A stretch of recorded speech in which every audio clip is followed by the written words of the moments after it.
Okay, I think we can start, and we'll be talking about the second part of the gallbladder and the second in the series of lecture on gallbladder.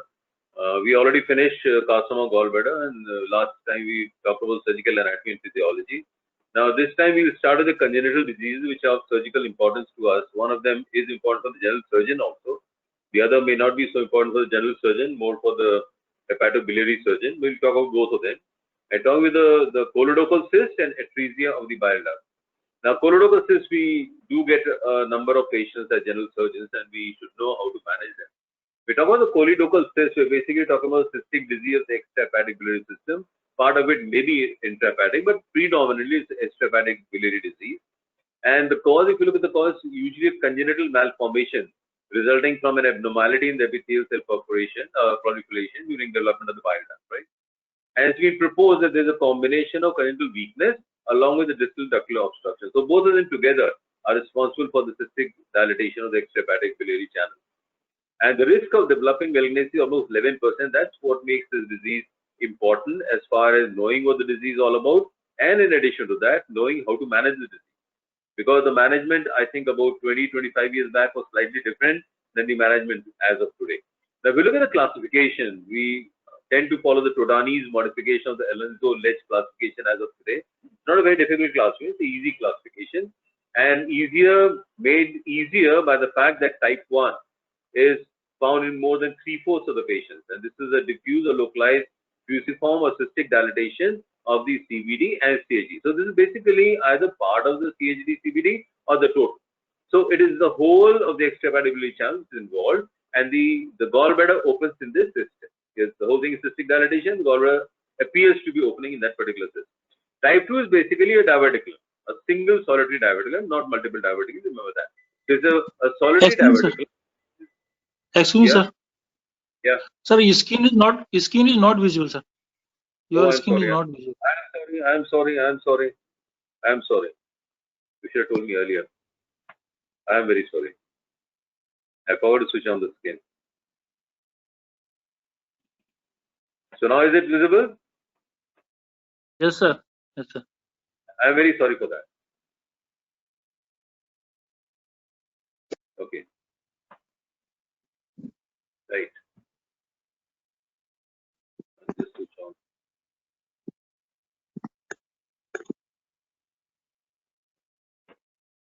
Okay. So I'll just show you the previous slide.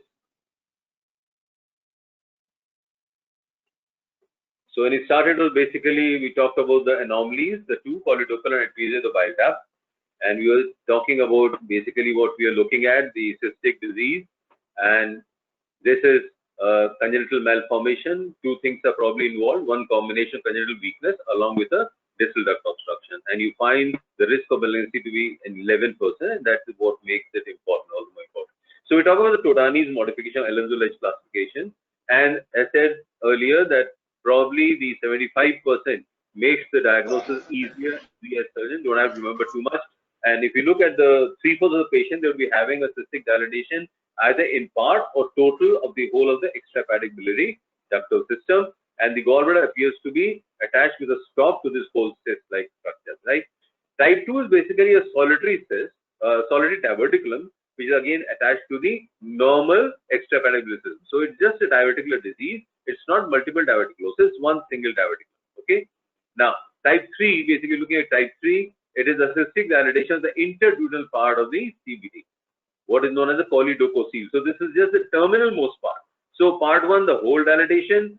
Type 2 is just a small divertically, and type 3 is basically the terminal most part of the CVD, which is the interduodenal part, which is basically the dilated part, right? So it's easy to remember that way. Type 4 is when it extends into the liver. So type 3 is a extension downward, and type 4 is extension to the liver, proximal and distal dilatation, right? So type 4 is a proximal dilatation where it involves the liver part of the intrahepatic biliary channel. And type 5 is multiple divertically, right? Only of the intrahepatic duct, Caroline's disease. And type 6, which has been added by Logmeyer, is basically multiple divertically as defined. Now it would be more apparent if you look at this picture we're talking about.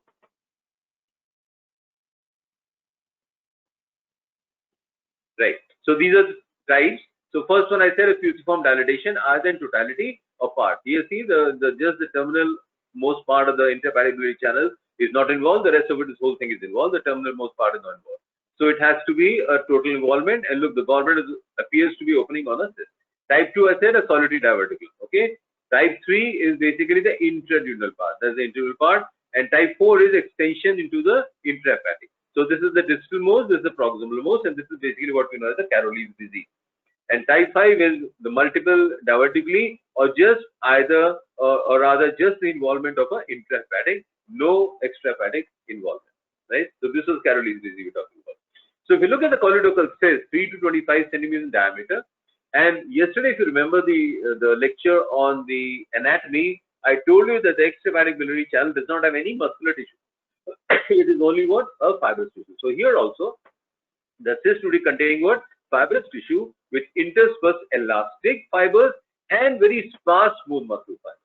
An internal lining is of a columnar cyst. So predominantly again a cystic dilatation of a cyst which is lined by fibrous tissue predominantly. Okay. Clinical features, if you look at the clinical features, we all know it's predominantly the female and first 2 decades are affected. But 60% of them would be diagnosed with a choledochal cyst before the age of 10 years. And the features because of filling of the cyst, as soon as the cyst fills up, it leads to a pressure symptom leading to jaundice. So compression of the CBD and intermittent symptoms in the form of jaundice, and the triad that we all know, the abdominal pain, the jaundice, which is obstructive jaundice, and palpable abdominal lump. So don't forget this triad. The triad of choledochal cyst is basically abdominal pain, jaundice, and a palpable abdominal lump, which is usually found where? Either in the midline or just to the right of the midline. Why? Because the CBD is to the right of the midline. So that is a particular area that you find a female child coming in the age group of around 10 years with a lump in the epigastrium or the right hypochondrium with jaundice, features of cholangitis, and pain. Cannot be anything else apart from a choledochal cyst. Okay? The jaundice may be intermittent or it could be continuous, depending upon the filling and the size of the cyst, how much it is with the CBD. Abdominal feature of pain, fever, weight loss, and anorexia would be added feature that you find in these patients, right? The diagnosis is not very difficult. You just get an ultrasound done and they help you making a diagnosis as a cyst lying just underneath the liver, and that is extending and on which the gallbladder is opening. So you can take the help of an ultrasound, would be almost 90% diagnostic. If not, then you can take the help of a CT.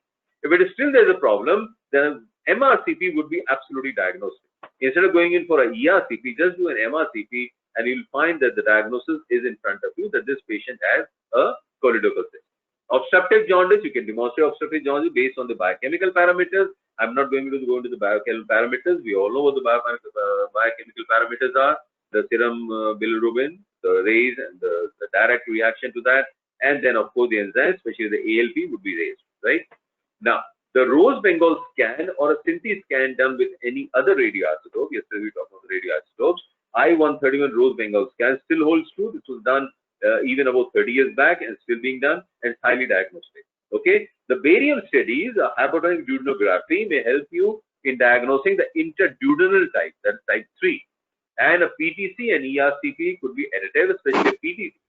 Much more beneficial in these patients rather than just doing an ERCP. A PTC, because we know the whole thing is dilated, you can just inject a dye into a dilated duct and that can easily tell you the whole, it can dilate the whole of the ductal system in front of you. So what are the sequelae of having choledochal cyst? Number one, cholangitis. Recurrent cholangitis is an important part, and if not treated early or not taken care of, it can always lead to severe degree of fibrosis in the liver and ultimately what? Ultimately portal hypertension, right? Spontaneous rupture can occur, although not a very common occurrence. Complete biliary obstruction, cirrhosis, and portal hypertension are not uncommon. They are not uncommon. This could be a common eventuality in a patient with untreated choledochal cyst. Portal hypertension, apart from the fact that you have a large cyst, it can also be pressing over the portal vein. That could be another feature why you have a portal hypertension in these patients. So apart from the fact that you have a large cyst causing back pressure effect, that could be portal hypertension. The other could be a direct pressure over the underlying portal vein. We all know in the free edge of the lesser omentum, just behind the CBD to the left is the hepatic artery and behind is the portal vein, just to revise the anatomy for you. And then of course the most important, that is malignancy in 11% of cases. which gets added importance. Why? Because it's leading to a host of problems which can ultimately be morbid and could be mortal for the patient. This is highly morbid. Rupture is highly morbid. Biliary obstruction is highly morbid. Portal hypertension highly morbid. And carcinoma is mortal. Right? So this needs to be treated as early as possible. An early treatment is indicated. Diagnose and go ahead and treat this patient as early as possible. Complete surgical resection is a recommended patient with choledochal formation. Look at the last line there. Following cystic drainage and bypass surgery, you still have a 4 times higher risk of having malignancy than after complete cyst excision, and that is why this is no longer recommended.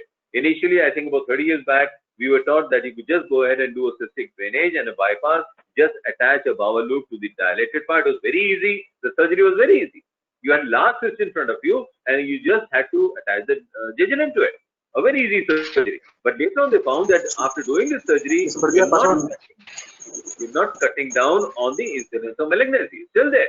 It's still there, right? So complete surgical resection is the treatment of choice. If you have AL type 1, then you can do a cholecysto or choledochal enteroscopy. Because if you're removing the whole cyst, only part of the hepatic duct may be in front of you, or if that is involved in type 1, then you just have the 2 hepatic ducts in front of you. You can do a hepatico or you can do a choledochal enteroscopy, either hepatico or choledochal enteroscopy, and the reconstitution of the whole chain could be made either with a Roux-en-Y procedure or a loop enteroscopy with enteroenteroscopy.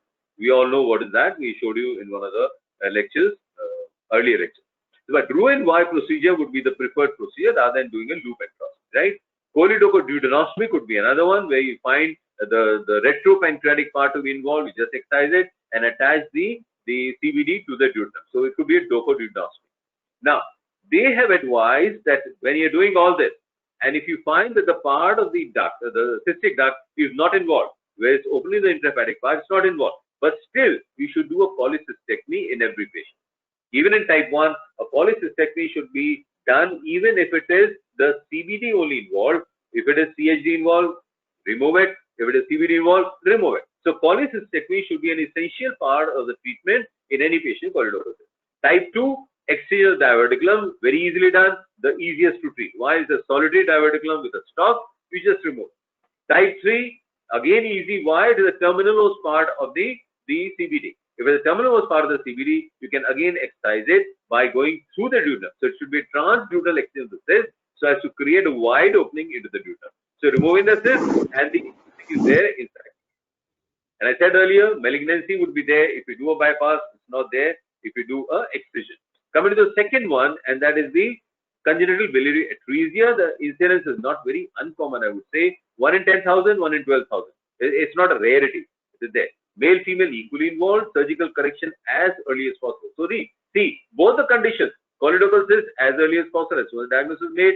Here also as soon as possible. And here as soon as possible works out to in a number of months or couple of years beyond the birth. That means it should be done before 1 year.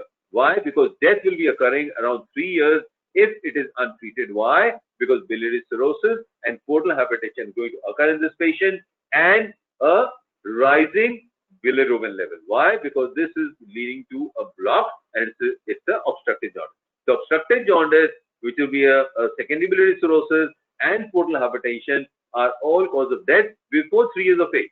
So you need to act faster in a patient who is having biliary atresia as compared to a patient who has a choledochal cyst. What are the etiologies? Probably the most or the best etiology to date is inflammatory disease. Why do we say that? We say that because this disease, suppose if the infant is born or the child is born today, 1 month later, you will find that the disease has progressed more proximally. At the time when the child is born, he has a patent CHD, he's got a cystic duct, and the CBD was just represented by a small thin stalk. 1 month later, you do a repeat investigation. What do you find? If the CHD has gone. So what is happening? This is basically a disease which is progressing, and that's why this is probably an inflammatory disease, which is in nature. Somebody's mic is on. I'll have to look at what the mic is. Yesterday I was told that I have to unmute everybody. I muted everybody. So how come this is? So kindly mute yourself. Kindly mute yourself. So this is basically dynamic. I just now told you what dynamic means. It is progressing and it's inflammatory. That is gives an added flip to the diagnosis, probably inflammatory. Now some evidence suggests that this is not an isolated disease in itself. It could be a biliary atresia could be found in conjunction with the choledochal cyst with neonatal hepatitis. So they are probably the stages of a same disease process which is working.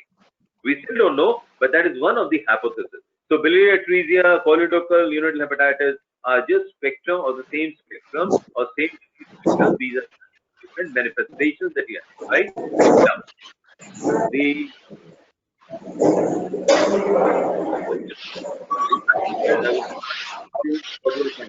I found disturbance. So kindly mute yourself, please. So if you look at this figure, the correctable, unfortunately, is only in 10%. See this, only 10%. This is correctable. Why? This is a CHD and the gallbladder. You can easily do an anastomosis out here. This is correctable. Why? You can do a cholecystectomy, and this is basically the confluence of the right and the left hepatic duct. You can do an anastomosis out here. This is the worst. Why? The obliteration has gone into the liver, and this is uncorrectable. You can't correct it. So this 90% of these patients will be in this group. Only 10%. That basically means the biliary atresia could be surgically correctable only 10% of the time. If you look at pathology, as I said earlier, if it involves the extrahepatic biliary system, you are fortunate, the child is fortunate, right? Why? Because non-correctable in 90%. In these cases, if you do or act early, you may find faint traces of the hepatic duct at the porta. You may. If you wait long enough, then even that is obliterated, right? So the intrahepatic parts of the duct are probably patent. At this time, surgery may be feasible, and that's why do it as early as possible. The associated congenital abnormalities with congenital biliary atresia would be heart diseases, congenital dural atresia, imperforate anus, mongolism, and urinary tract abnormalities, just to name a few. So that basically means if you have a patient with biliary atresia, don't forget to examine for rest of the congenital abnormalities, right? The clinical features said earlier, jaundice. And at birth, 33% of these patients would be jaundice. That means 1/3. And all would be jaundiced by the end of first week of life. See how fast it's going. Every child at the end of first week who has biliary atresia, at the end of first week, he would be jaundiced. It is progressive. I just not told you dynamics, so it's progressive in nature. And obstructive, basically why? Dark urine, clay-colored stool. If the child has been having a severe degree of obstructive jaundice, this child may be having a normal colored stool. I explained it even last time that if you have a long duration of obstructive jaundice and a high level of obstructive jaundice, the stool, do not base your diagnosis on a clay colored stool. Why? Because you will be finding a normal colored stool. Why? Because the intestinal cells, the endothelial cells, they would be laden with bile pigment, and they are so fast multiplying that they die out, they release the pigment, and then they replenish. So these pigments are released into the stool, and they give a normal color to the stool. Is that clear? Now, growth, if the child is fortunate enough and is growing, for 1 year, growth may be normal, but after that, prolonged steatorrhea, resultant osteomalacia linked to biliary ricket, severe pruritus, clubbing, and later on what's going to happen when the child gets portal hypertension and cirrhosis, this patient will having abdominal distension, hepatomegaly, etc. And ultimately, biliary cirrhosis and portal hypertension. So this is the whole progressive or the progress of the clinical features that you find in these patients. Now, you have to differentiate. It's not that every child born with jaundice has to have biliary atresia. And that's why differential diagnosis is very important. And for that, remember the physiological jaundice. Present at birth, peaks at 2 to 5 days. Maximum bilirubin is 10 milligram. If it rises above that, then it is a physiological jaundice. So it will no longer be physiological. It will be pathological jaundice. You have to look for a number of enzyme abnormalities, like, for example, Crigler-Najjar syndrome, galactosemia, and so on and so forth. Hemolytic diseases, jaundice would be prehepatic in these. The patient has a large spleen or the liver is largely enlarged. So you have to rule out hemolytic disease. Sepsis is perhaps one of the most important diagnoses which has to be differentiated, and that's why neonatal sepsis is perhaps the most important differentiating disease. Then cytomegalic disease, another to be considered. I'm not going to go into the details of this, but these are some of the differential diagnoses of congenital biliary atresia. Neonatal hepatitis, I told you, and how and why fluctuating jaundice diagnosed by liver biopsy. It becomes so difficult to diagnose it, you may have to take a liver biopsy to say this patient got a neonatal hepatitis. And what do you find? You find local necrosis and large multinuclear vessels. Only then you come to the diagnosis that yes, this patient has a neonatal hepatitis. He does not have a biliary atresia. Infiltrated bile syndrome is another differential feature, and intrahepatic biliary hypoplasia, other differentiating diagnosis. So you have to keep all of these in mind. You have to keep these in mind, 1, 2, 3, 4, 5, and then you have to keep these in mind. So these are differential diagnoses. Never forget them and keep them in differential diagnosis. So how do you make a diagnosis? Some of the feature I already told you, the color of stool, and look for the color of stool. Consistency of liver would be a enlarged congestive hepatomegaly. It's a congestive hepatomegaly. Why? The bile does not get any chance to outflow from the liver. So outflow tract as it drops, so it will be a congestive hepatomegaly. Gradually increasing serum bilirubin. Ultrasound would be almost confirmatory. If not, then I told you the other investigative capabilities. You can do a CT scan, you can do an MRI, you can do a hepatic scan, polycystohepatic scan. You can do that. A HEDA scan can be done. So that tells you about the diagnosis. Then a duodenal fluid aspirate can be done. If you find evidence of bile, that tells you it's probably not biliary atresia. If you don't find bile, that's problematic. And then you take the help of a radioactive rose Bengal test. And what do you find? That the maximum count of 2.4% biliary atresia. That means the stool radioactivity measured with this, you don't find anything more than 2.4%. While a normal person should be high, right? Lipoprotein X is also present in serum patients with cholecystitis. Any kind of cholecystitis, it could be biliary atresia, it could be something else. So lipoprotein X and finding a dearth of radioactive rose Bengal in the stool. That means you hardly find any radioactivity in the stool. So these together would help you make a diagnosis. A diagnostic laparoscopy may help. A liver biopsy has to be done, whether you want to, you like it or not, because you have differential neural hepatitis. And radionuclide excretion scan, apart from rose Bengal, you can also take the help of a HEDA scan, these things, right? Now, how do you treat? See, operation should be done before 10 weeks of birth. Remember that. That is the cutoff point. If the child is born with this kind, you will diagnose it. Before 10 weeks have passed, go ahead and operate on this patient. Why? Because delay would cause irreparable damage. Further delay, irreparable damage. You can't do anything in this patient. An early operation is not associated with any increase in mortality. You would say the child is very small. How can I operate on this child? The child, let's say, is only 1 week old. How can I operate on this child? No. You can operate on this child. It is not going to increase the mortality or the morbidity in this child. In fact, the morbidity would be decreased as compared to a patient who's morbid with atresia at 10 weeks. So morbidity is much less in this case. So after opening the abdomen, the first thing that you do, you have to take a liver biopsy and a frozen section biopsy to confirm the diagnosis and rule out hepatitis. That is the first thing to be done. Once you have that, then you try to identify the gallbladder and then go more proximally. Aspirate the gallbladder, see if there is any bile in it. If it is white bile, what does it tell you? That there is obstructive cystic duct. If it gives you normal colored bile, what does it show you? Basically, it tells you that the gallbladder is in continuity with the CHD. That means that part is still patent. So aspirate the gallbladder if it is found, and you take the aspirate, and white or normal colored will help you make a diagnosis. Do a cholangiogram to define the intrahepatic biliary channel. On the table, you can do it. Why and how? You just inject dye into the gallbladder if it's present, or inject the dye into one of the dilated biliary channels in the liver, and it shows the whole thing in front of you, right? If no gallbladder is found, then it creates a problem, and what you have to do? Then the liver dissection has to be done at the porta. You have to dissect at the porta, and any tiny cord. Remember, don't start indiscriminately cutting out there. Why? Even a tiny cord would be the remnant of a hepatic duct. So please don't do an indiscriminate dissection at the porta. It should never be done, right? So this has to be dissected very carefully. And what do? What is typically known as a Kasai's hepatic portoenterostomy with Glissen's capsule at the porta. Now basically what are you doing? You have dissected here, and what do you find? You find hardly a remnant of the hepatic. Now, in a child of 1-2 months, the hepatic duct is so small, so thin, so narrow that trying to anastomose to the intestine is absolutely difficult. So instead, what do? You just anastomose to the Glissen's capsule all around at the porta. So by an extension, the hepatic duct is going to empty itself into that intestine. So that's what's done. You do an anastomosis with the Glissen's capsule out here, and you anastomose the Glissen's capsule to this. That means you're doing a porta anastomosis. You're not doing a hepatico-enterostomy. You're doing a portoenterostomy. That's why the name portoenterostomy. That means anastomosis of the porta hepatis to the bowel, not the hepatic duct. If it had been there, then you would have called it a hepaticojejunoscopy or hepaticoenterostomy. So you're calling it a portoenterostomy. Why? Because an asthma glycerin capsule. And often what you do is a double Roux-en-Y. See this figure. When you see this figure, this is a double Roux-en-Y. There is a double Roux-en-Y. Why? Because one part is brought to the exterior. One part is brought to the exterior. Normally, what do you expect? Is anything brought to the exterior? No. Here what is being done? A part is brought to the exterior. Right? The external vent is to what? Prevent ascending cholangitis. That's why an external vent. So the original Kasai's operation, who designed it, I think, way back in about 1971 or 72 at that time.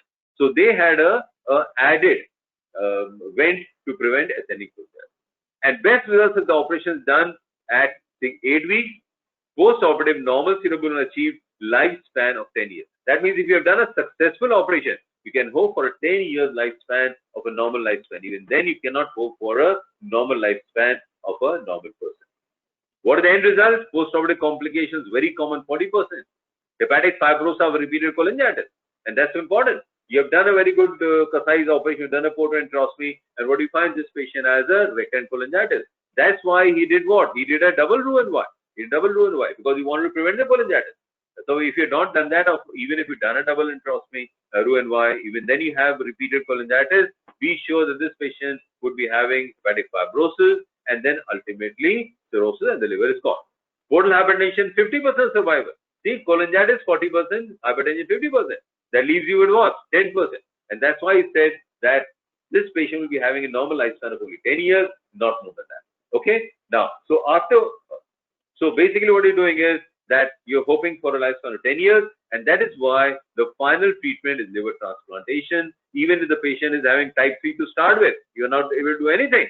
You have to do a transplant by itself. And even if 1 and 2, the enterostomy or the portoenterostomy has failed, even then you have to go in for a liver transplantation. Right? If you have a liver transplantation, the 2-year survival rate will be somewhere in the region of 70 to 80%, which is better than the rate that you would be hoping for when doing a portoenterostomy. Now, coming to the most important disease, the gallbladder and the gallbladder stone disease. Right? Now, we talk about gallbladder stone disease. Initially, we used to classify it as how? Cholesterol 10%, mixed 80%, pigment 10%. That was basically based on what? The naked eye appearance. That was the naked eye appearance. We cut the gallbladder, you found a white round stone, say this is cholesterol. You find multiple faceted stones, say it is basically mixed. You find putty-like black or brown stones, we say it's pigment stone. That was the naked eye. But that did not hold too much water. That argument did not hold too much water.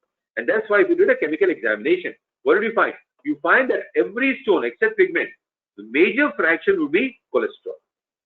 So whether it's cholesterol or mixed stone, the major fraction would be a large amount of cholesterol. Not so in the pigment stone, but the cholesterol mixed stones would be having major amount of cholesterol. So why not name it a cholesterol rich and pigment stone? And that is why one of the methods of dividing the gallbladder stones now is a cholesterol rich stone, which is basically containing what? The old cholesterol mix. So the old cholesterol mix would now be classified as a cholesterol rich stone, which has got 51-99% cholesterol. See, the major fraction is cholesterol, and with a smaller fraction of calcium salts, bile acids, bile pigments, and phospholipids.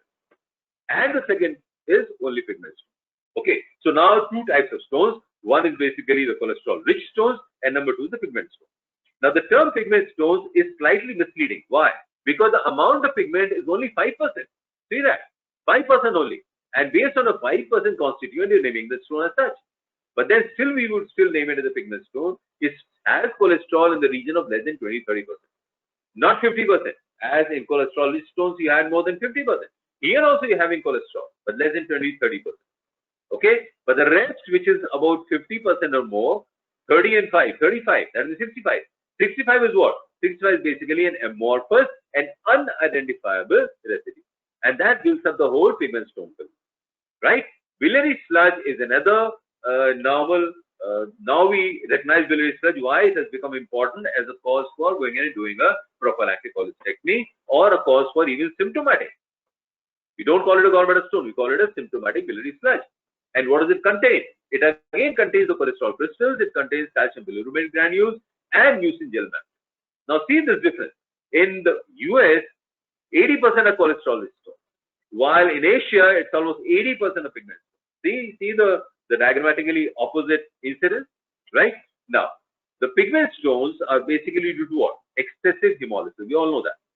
It is also found in infection because of E. coli and Ascariasis or Congenital. And why? Because there's an enzyme involved them, and that is beta glucuronidase, which hemolyzes the water-soluble bilirubin. We said that bilirubin, remember the whole metabolism of bilirubin we talked about, that is conjugated to bring bilirubin, dichloride, and sulfate, and so on and so forth. Now here what is happening? The reverse process. So the glucuronide is now converting itself back into insoluble bilirubin. That's what is happening. If it is insoluble, it's going to precipitate. So basically, pigment stones have two types, one black and the other is a brown.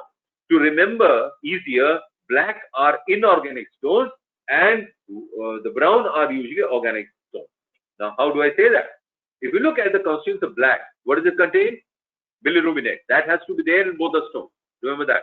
Black or brown doesn't make any difference. This is a common feature of both the stones. What is different? Here, what do you find? Calcium carbonate and calcium phosphate. Inorganic salts. What do you find out here? Stearate and palmitate. This is basically organic. So just to remember, the black stones are inorganic totally. The brown stones are partially organic. Right. Somebody, mic on, kindly close it. So if you look at the black stones, non-infected bile, exclusively in the gallbladder. So you will not find black stones in the CBD. Remember that. These are important differences. For a black stone, non-infected bile, gallbladder stone. Okay? And it's usually seen with hemolysis of hemolytic anemia, chronic alcoholics, a total parenteral nutrition, cirrhotic patient, and pancreatitis. All of them would be giving rise to this kind of a stone, and where is at the gallbladder. So pathologically, what's happening? A non-bacterial, because there is no infection, non-bacterial, non-enzymatic. There is no presence of the glucuronidase. So non-enzymatic, non-bacterial hydrolysis of bilirubin conjugate, leading to bilirubin anions, which would precipitate with calcium. So it's very clear. Non-infected, exclusively in gallbladder, hemolysis occurring without presence of any bacteria, without presence of any enzyme. Clear? And is a common feature also in alcoholics, PPN, cirrhosis, and pancreatitis. Let's look at the brown stones. These are primarily CBD stones. Now remember that black stones are gallbladder stones, brown stones are CBD stones. Black stones are inorganic, the brown stones are partially organic stones. Is that clear? Very easy. Calcium glucuronate is a common constituent, whether it is black or it is brown. Now here what is happening? These are happening, what is happening is either stasis, they're soft and earthy, more soft than the black stones. Black stones will be slightly harder, the brown stones are probably softer. Stasis, E. coli are the infections. We just not talked about that. And what is happening? This enzyme, beta glucuronidase, what's doing? It's deconjugating it back into a insoluble bilirubin. Initially, it was the insoluble converted in normal circumstances in the liver to the soluble form, the glucuronide, bi and the mono. Now, but this is now being converted back. So it is precipitating the insoluble unconjugated bilirubin. It would also be found around end of processor. You put in a stent and you forget about it. We have seen a number of patients out here. Normally, the stent should be removed 6 weeks, so maximum 1 year. Now, what happens? The patient goes back home. The surgeon did not make the patient remember that you have to come back after so much time to get the stent removed, or the patient chose not to remember that. And when he comes back after 4 or 5 years, he says, look, I never knew about it. And what is formed around the endoprocesses? A stone. So endoprocesses stones would again be brown stones. These are pigment stones. And worms in the CBD, Ascariasis, a Choledochal, a stone forming around a dead Ascariasis or dead Choledochal. It's not alive. Live will move out. But with the dead worm inside the CBD, the precipitation will occur and give rise to brown stones. So remember, brown stones, they are infective stones. They are around endoprocesses. They are around worms, and they are in the CBD. The black stones are the gallbladder stones. Okay. Now, excessive hemolysis is probably the main thing. I think we've gone back. Right. Now, coming to the second group, and that is cholesterol-rich stones. They make up 50 to 90% of the stones. The rest, you have the cholesterol, it's 50-90%. What is this? We just not talked about that. The calcium salt, the protein debris. Debris from where? The shed of mucosal cells from inside the gallbladder. Bilirubin, part of the bile. Bile salt, part of the bile. So it is containing cholesterol along with the other constituents of the bile and the shedding off of debris from the gallbladder mucosa, either in the inflamed capacity or non-inflamed capacity. And there are 3 stages to the formation. What are 3 stages? Cholesterol supersaturation, number 2 crystal nucleation, and number 3 stone growth. The problem of gallstone is a problem of cholesterol precipitation. That is what is precipitating from the bile. So that is probably a metabolic disease. Why do we say it's a metabolic disease? A cholesterol stone, we say it's a metabolic disease, not so with the pigment stone. It is metabolic in another way. But cholesterol stones are probably purely metabolic. Why do we say that? Number one, we find association with other disorders of metabolism. We find a difference in the bile composition and hepatic enzymes in a patient who's having stone as compared to a patient who doesn't have a stone. His bile is different, my bile is different. I don't have a stone, he has a stone. And there's a reversibility of the stone. The three factors which probably tell you that yes, this stone is probably metabolic in origin. Let's see what are the metabolic disorders related to this. Number one, obesity. We know that. Why in obesity? Obesity increases the activity of HMG CoA reductase, beta hydroxy, beta methyl glutaryl CoA reductase. What is the function of this enzyme? It makes cholesterol. It makes cholesterol. It helps in cholesterol synthesis. HMG CoA reductase, it makes the cholesterol for you at the level of liver. So that means if it is overactive, it is going to make more and more of cholesterol. That is what is happening in a patient who is diabetic, who is obese. Why? Because hyperinsulinism occurs in these patients. Right? A patient of diabetes, autopsy shows what? An increased gallstone incidence. We all know that. Why? Because this is one of the scenarios where we now going for prophylactic cholecystectomy. A diabetic patient, hypertriglyceridemia. A patient, gallstone patient, has an increased triglyceride level. Serum cholesterol may be normal. Contrary to popular belief, it may or may not be normal. Ileal dysfunction is another area. Why? Because the intrahepatic circulation has been blocked. None of the bile salts are going back. If it's not going back, the ratio of 25:1 is altered and comes down to, let's say, 13:1. At 13:1, now precipitation occurs. So if you look at the ratio of bile acid, bile salts compared to the cholesterol, you should have a ratio of 25:1. We told you last time. But if it comes down and once it falls below 13:1, precipitation will occur. And that's what exactly what's happening in ileal dysfunction. Crohn's disease, other cause of ileal dysfunction. Anything would be leading to a enterohepatic block, right? Hepatic enzyme activity and bile composition is different from me to him who has a stone. What is different? His bile, or let's say if I am lithogenic, my bile is more lithogenic. And I said just now, the ratio has dropped below 13:1. So I precipitate stone. I had an increased cholesterol production. A gallstone patient secrete 2 times as much cholesterol per hour. But what we just now said is the blood cholesterol level. See, serum cholesterol is not different, but the amount of cholesterol being secreted in the bile is different. Per hour, I have a bile stone, I am secreting 2 times the normal cholesterol per hour as compared to the other person who doesn't have a stone. And at the same time, so what is happening? The denominator is increasing. At the same time, my numerator is decreasing. So if I decrease this and I increase this, this would go towards what? Simple mathematics. So 30:1. So this increases, this decreases. So the ratio is altering itself. So decreased bile acid synthesis because of decreased activity of 7-alpha hydroxylase enzyme. And this is what? So the formation of cholesterol under HMG, CoA reductase. From cholesterol to basically coming back to bile salt, it is 7-alpha hydroxylase enzyme. So remember that. On one side, cholesterol above made by HMG, cholesterol being degraded by 7-alpha hydroxylase, which being the primary bile salt for you. The unconjugated form will later get conjugated. Right? Now, what has happened? It is seen that this occurs when liver damage. The liver cells are now there to do this conversion. Increased sucrose intake, iron excision. As I just now said that. More or less of enterohepatic circulation. Polygastrectomy, vagotomy. So these are the instances where there is a decreased bile synthesis. So if there is a decreased bile acid synthesis or there is an increase of cholesterol, it is going to alter the numerator and denominator for you, bringing it down from 25:1 to 13:1. Once it happens 13:1, I am going to precipitate the salt. Secondary gallbladder factors reversibility. What are secondary gallbladder factors? Most important, either a predominant or just a subclinical inflammation of the gallbladder wall. What happens with that? The absorption increases. And what is getting absorbed? The bile acid is being absorbed. Cholesterol is not being absorbed. So if bile acid is being absorbed, again the numerator is coming down from 25 to 30. So precipitation will occur. So bile salts get absorbed. Formation of cells. Now inflamed gallbladder mucosa, it sheds cells. So these cells are now what? Nidus for the formation of stone. So two things are happening in inflammation of gallbladder wall. More absorption of bile acid and deformation of cells. Very easy to understand. Stasis of the bile. The bile remains in the gallbladder for a longer period of time. Just to make a comparison, say it was supposed to remain there for 5 minutes, now it's remaining for 15 minutes, just to make you understand. So if it is there for 15 minutes, there would be a more amount of stasis, and that's specifically to what? More absorption of bile acids, bile salts. So what is happening? Again, the ratio gets altered. So the stasis of bile with a low ejection fraction. Remember the last class we said about the biliary dyskinesia, what's happening? Ejection fraction. What is the normal? 65% and 80%. Now what is happening? Less than normal.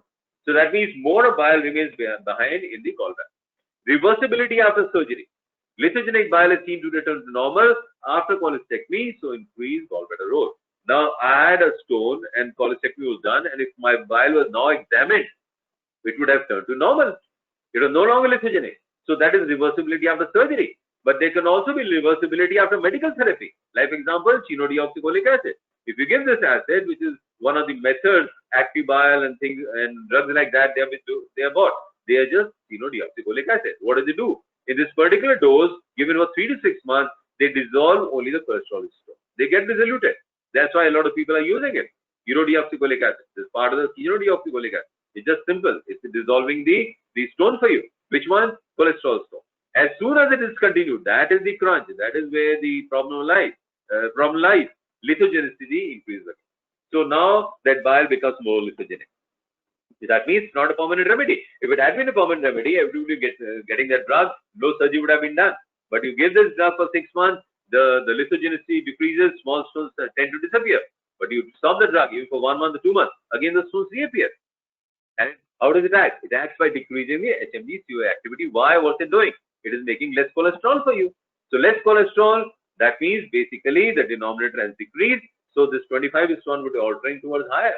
26:1 or 27:1, 28:1. So if that is happening, the stone will remain in the dissoluted form. But there is another problem with it. One, there is a recurrence, and number two, the side effects are often very troublesome, and that is diarrhea and hepatotoxicity. Okay, what are the other epidemiological predisposing factors of gallstone? Number one, cardiac patients. Why? The food has increased polyunsaturated fatty acids, which cause increased cholesterol in bile. Clofibrate increase the flux of bile cholesterol 2 times the normal, and that's why gallstones. Cirrhosis, drugs. Which drugs? Ceftriaxone, which is a cefrexin group of drugs. A TPN, that is total parenteral nutrition. Octreotide and thiazide diuretic, they all are precipitants of gallbladder stones, cholesterol.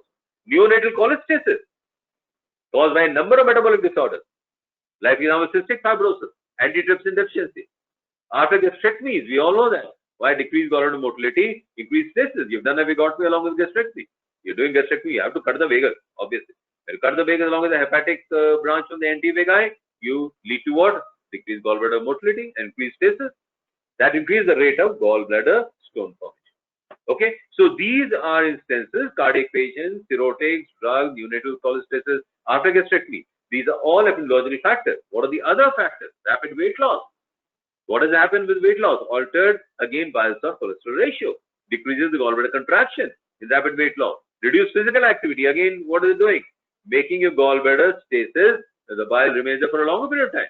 Estrogen is perhaps one of the most important factors, which increases the biliary cholesterol secretion, causing cholesterol supersaturation. And which clinical scenarios are we talking about? Number one, hormonal replacement therapy in a postmenopausal patient. A patient old contraceptives. Now, this effect of estrogen is dose dependent. And the moment you stop the estrogen, probably the stone would be decreasing in size. And the new drugs, estrogen-containing drugs, they have got low estrogen dose. They do not seem to increase the rate of gallstone.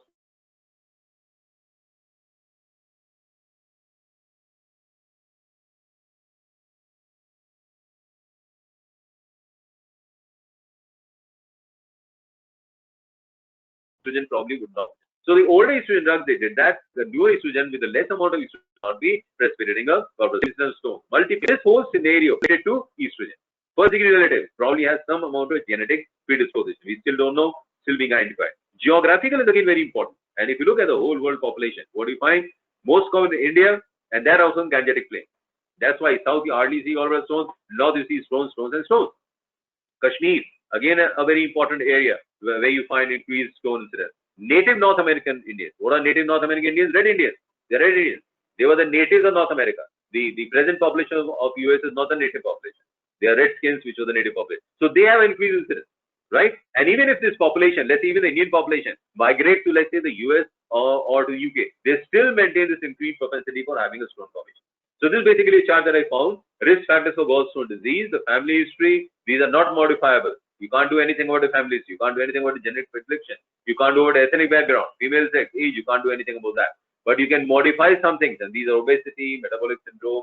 You can go through this. This is basically a chart which I found very useful. Just I put it out here. Like you look at the chart, and these are basically modifiable factors. You can modify these, but you can't modify these, right? There's another chart, and these are the epidemiology of gallbladder disease, cholecystitis, and cancer. And you find the cholesterol stone, the location, the detection, how to detect, and clinical association. So it's again a very good, handy chart that I found in this paper that I was running through. So although it's an old gut liver 2012, but it's very, very informative. So I think you can go through this. I'm not going to waste time with that.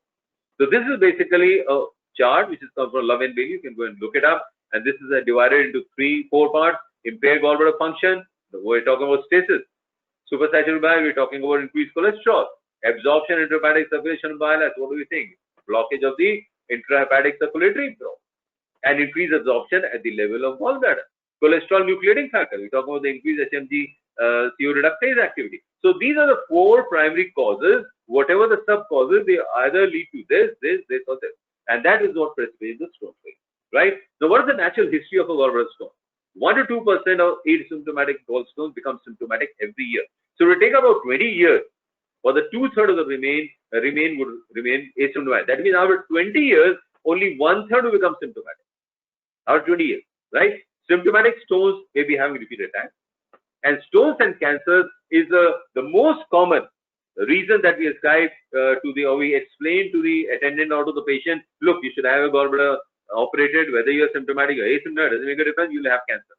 Now look at basically the stones and cancellation. I think we talked about that when we talked about carcinoma, gallbladder. I wouldn't be wasting time with this, but just remember that a patient of gallbladder cancer would be having associated cholecystitis 75-90%. But 1% of symptomatic stones will develop cancer of the gallbladder. So this is a very important fact to remember, that if I have a stone and you tell me I should have my stone removed for cancer, I would naturally ask you as a layman, you as a doctor, what is the incidence that are having this malignancy? You would say 1%. Does it gel to do a cholecystectomy? 99% of patients, just believing one of them would be having cancer gallbladder, I don't think that's a valid reason. There are other reasons for doing prophylactic cholecystectomy, but they shouldn't be a valid reason for that, right? So these 2 points are very important. That if I have a carcinoma gallbladder, at least 75-90% chances that I also be having a gallbladder stone. But if I have a stone, my chance of my developing carcinoma gallbladder is only 1%. Okay, so these are effects and complication of stones. Again, I think this is from Love and Bailey, some other book, but we are just really coming to that in one of the latest slides. So, what is the definition of biliary type pain? I think we talked about that day before yesterday. Biliary dyskinesia, and you just remember that. It's again a repetition of that. But what other features do you find? You find a biliary colic in 10 to 25% of patients with stone. That means out of 100 patients, 10 to 25% will be having a biliary colic type pain. Another non-specific symptom is a form of what? Flatulence, dyspepsia, food intolerance to fat. It's very common to have that. Pain, remember, if the pain goes beyond 8 hours or more, then it is likely to cross the threshold towards acute cholecystitis. And that is one of the thresholds taken as a line taken, a pain. Therefore, less than 8 hours, probably biliary colic, more than 8 hours, probably some degree of acute cholecystitis. So remember that, the cutoff point of 8 hours. Severe colicky pain, nausea, vomiting, we just not talked about that. Now, what I've been teaching you all in the OPDs is the alternative sites of pain of gallbladder. Now, don't go with the impression in mind that epigastric pain and right upper pain could be gallbladder pain, rest of they cannot be. So, what are the other areas? We already said right epigastrium, right upper quadrant. Where else? Retrosternal. Where else? Generalized chest pain. That's why it's often confused cardiac pain. Where else? Right infrascapular. We know about that. Right shoulder pain. We know about that. But what we don't know basically is upper back pain. And this is the most important, left hypochondrial pain or left lumbar pain. We still don't know the reason why that occurs. But a number of patients with gallbladder stone disease, they come to you with left hypochondrium or left lumbar pain. And the moment you do a cholecystectomy, that pain disappears. We don't know why, but this is one of the sites that you find the pain. So remember, the sites of having the gallbladder pain are these sites. Don't forget and remember that. It's can mimic a cardiac disease. What is the bacteriology of a patient with gallstones, his bile? Number one, in symptomatic gallstones, cholecystitis, or chronic cholecystitis, 10 to 30% of bile would be a positive culture. You'll find a positive bile culture in 10 to 30% of those patients will be having a symptomatic acute cholecystitis or having chronic cholecystitis. In acute cholecystitis, it's probably higher in the region of 40%. CBD stones have got the highest. That means if you have a CBD stone and the other person has gallbladder stone, the chance of your bile being infected is much more than his bile being infected. So CBD stones has got a high rate of positivity as far as the culture is concerned, and it is more common in the group of more than 60 years.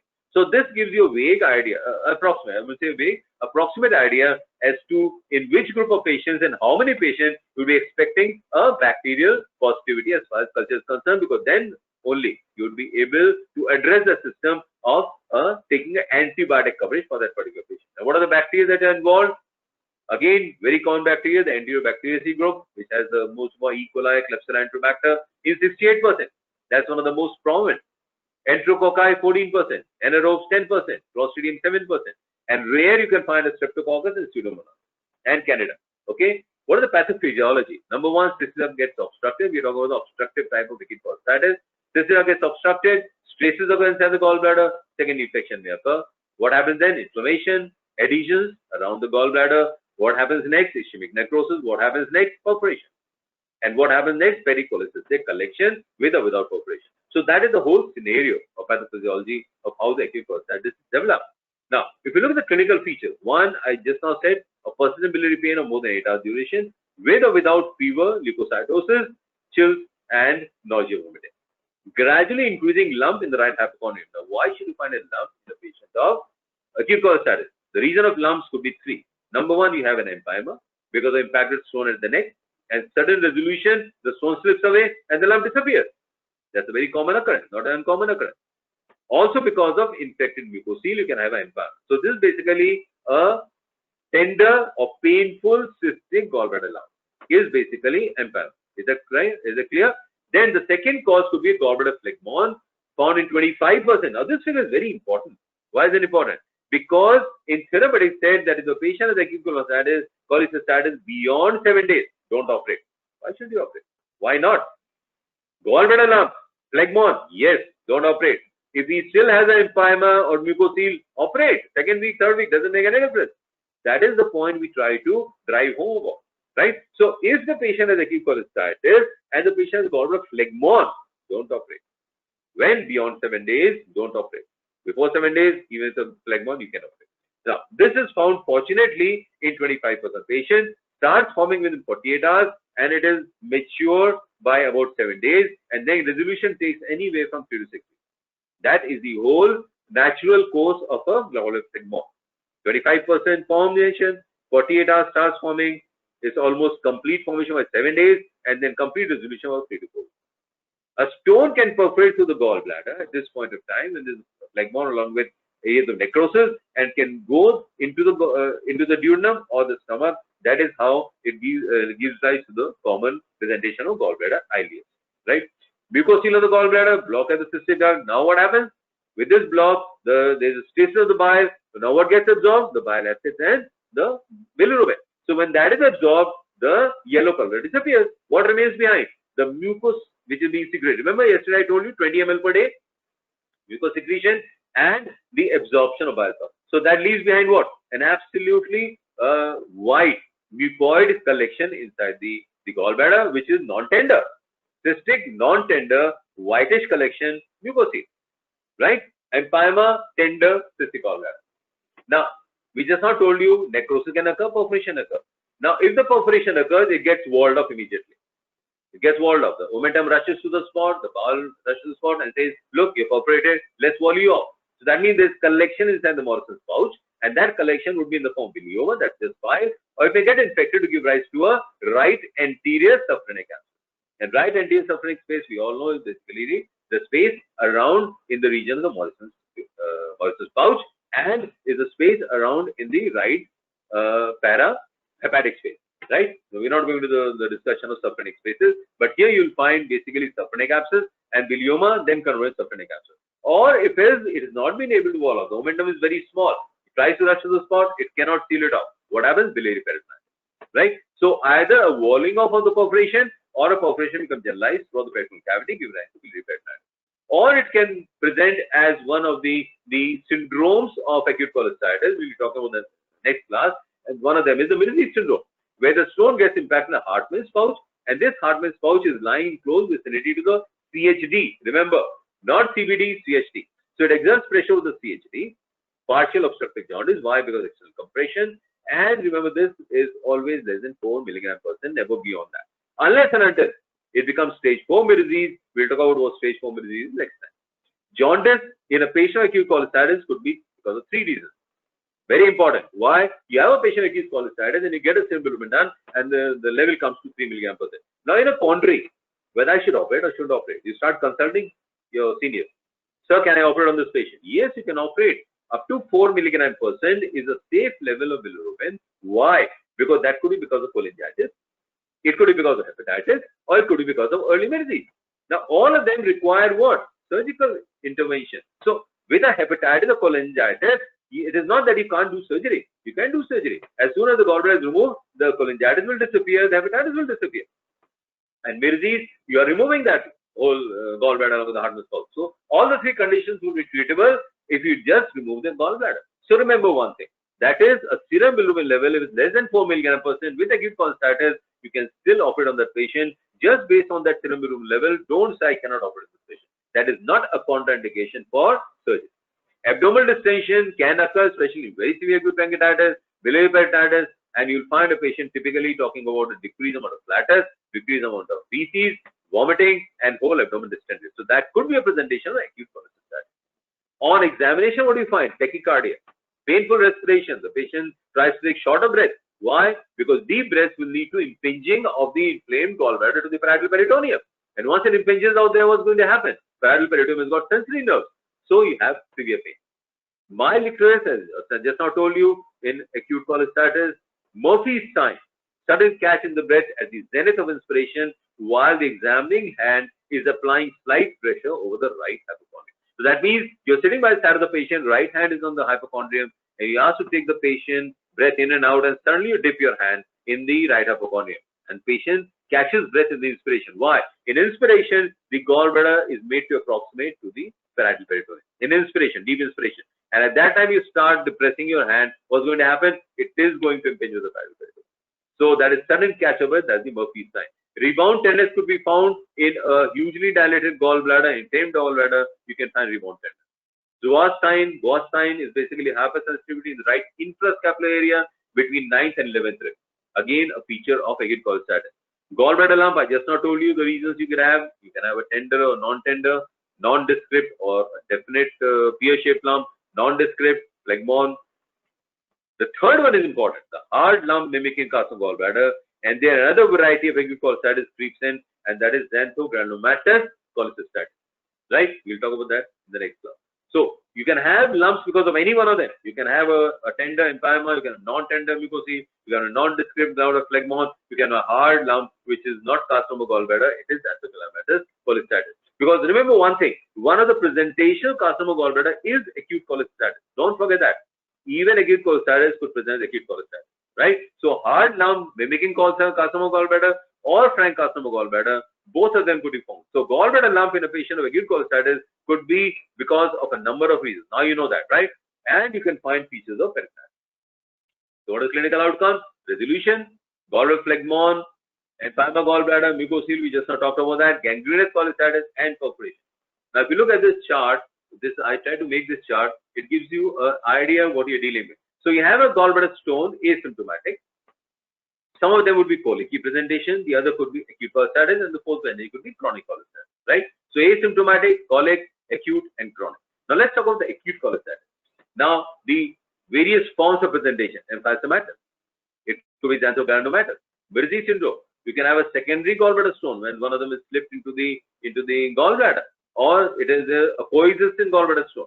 Calculus, acute pancreatitis, gallbladder stone, ileus. So all these could be various presentations. Now, among these routine presentations, you can have a presentation of acute cholecystitis which spontaneously resolute.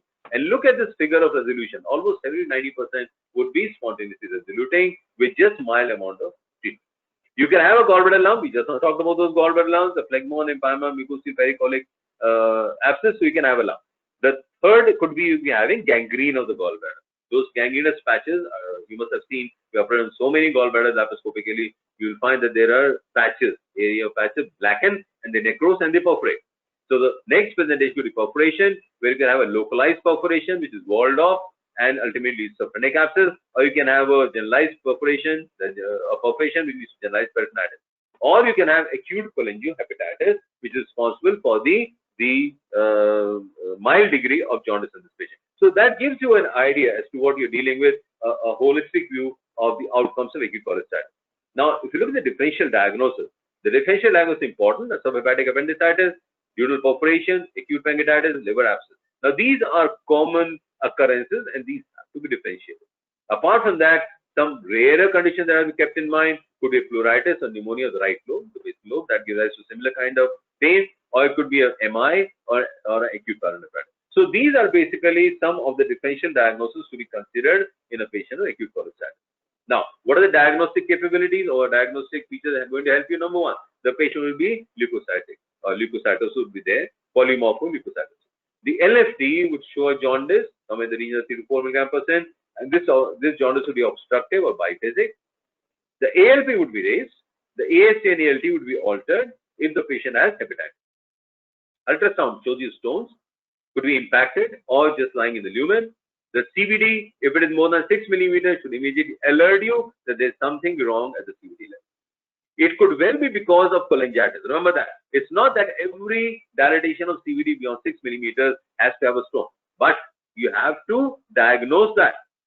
So every CVD more than 6 millimeters should be taken as an alert sign that probably you will be having a stone. It's not necessary that you have a stone.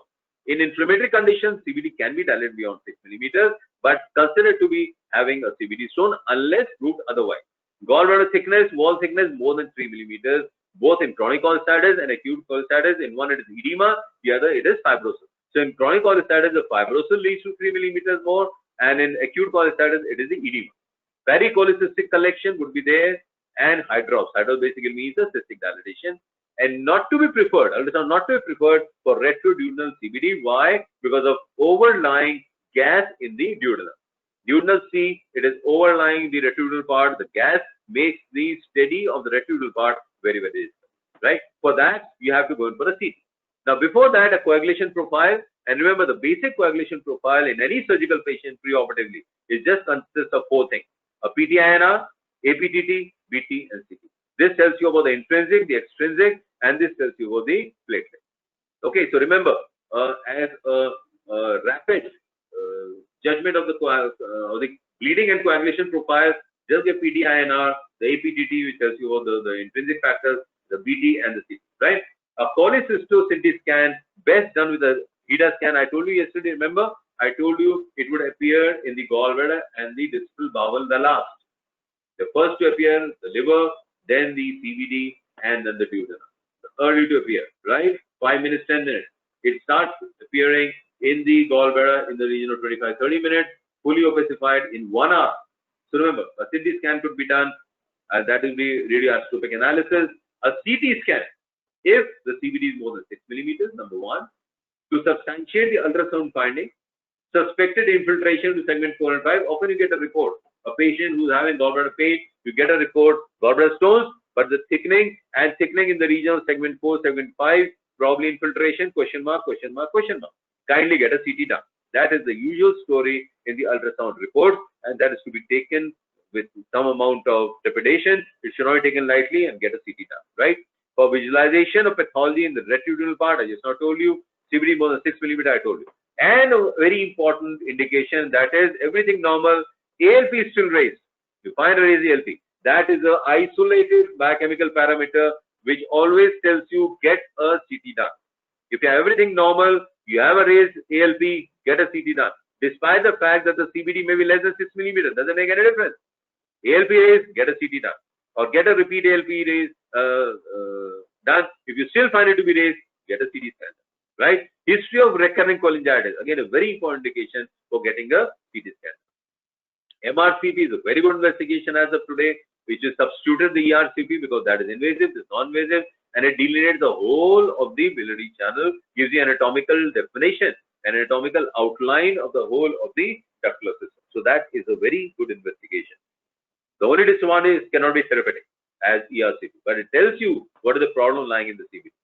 Now, as of today, which we never follow, I don't know, it's mentioned in Love and Bailey, but nobody follows it.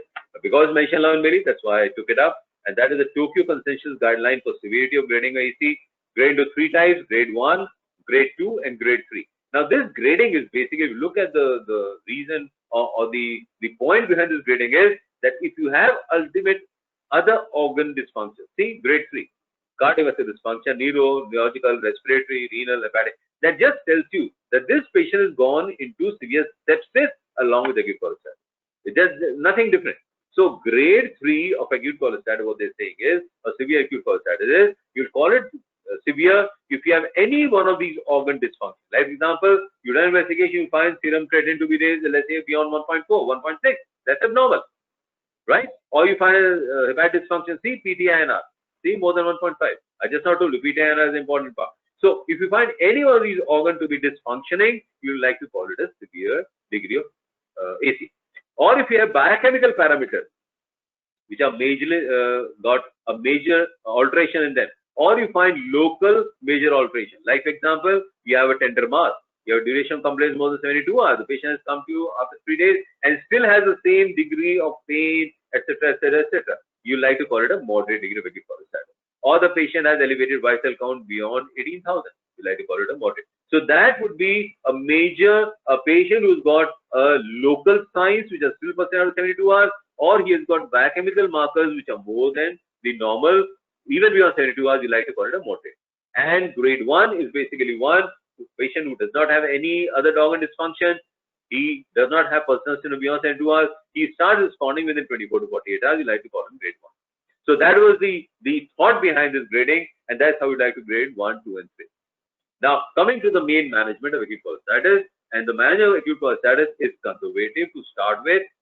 A phlegmon, yes, it always has to be conservative. Acute cholestasis, you're not able to do any kind of surgery in that patient, go ahead and do a conservative therapy.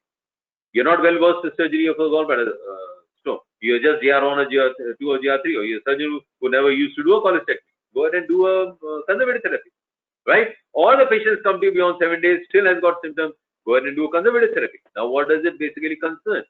It consists of what? A possible of oral, if not possible, IV. Very clear. Now, that is the cornerstone of therapy. If it is oral is possible, put the patient semi-solid, antibiotic coverage with PPI, and that antibiotic coverage should prefer what? Cephalosporin, ciprofloxacin, amoxicillin combination, and a recovery metronidazole.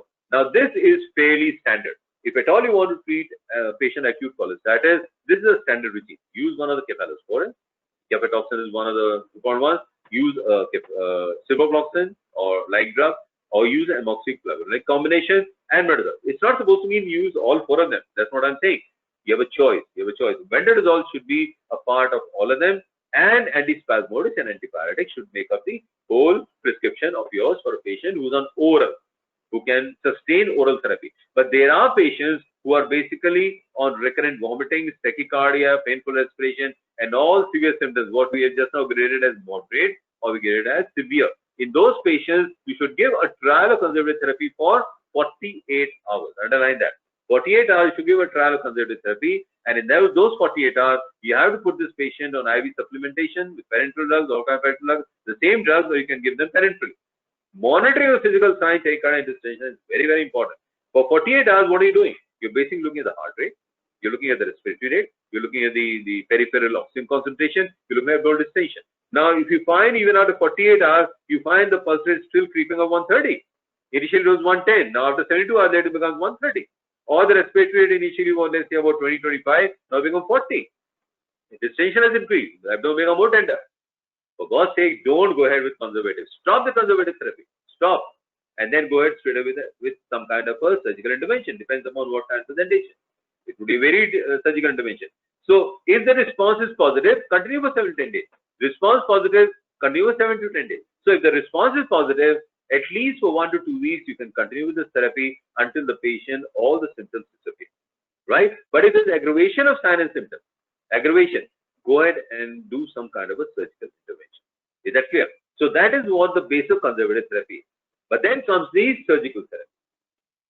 Well, the most important indication is failure of conservative therapy. If you have carried out conservative therapy, biliary colic, no sense of doing conservative therapy, it has to be surgery.